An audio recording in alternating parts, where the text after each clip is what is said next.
Semburan lumpur dan gas di Kabupaten Nagan Raya menurut pakar geologi Universitas Cakrawala bersumber dari cekungan produksi gas Sumatera bagian barat.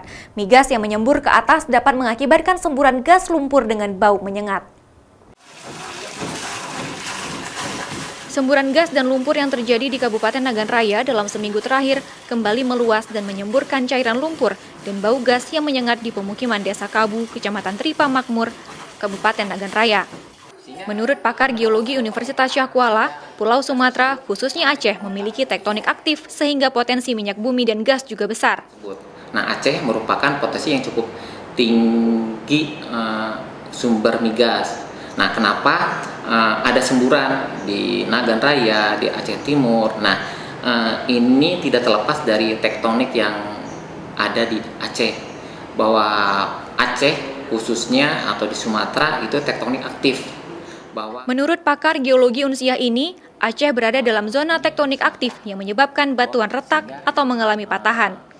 Jika dihubungkan dengan migas yang terkena tektonik dengan retak sampai ke permukaan, maka mengakibatkan gas yang terperangkap tersebut akan menyembur keluar. Apabila gas dan lumpur terus-menerus menyembur, maka akan terbentuk endapan lumpur dan dapat mencemarkan lingkungan. Nova Misdayanti, Kompas TV, Banda Aceh.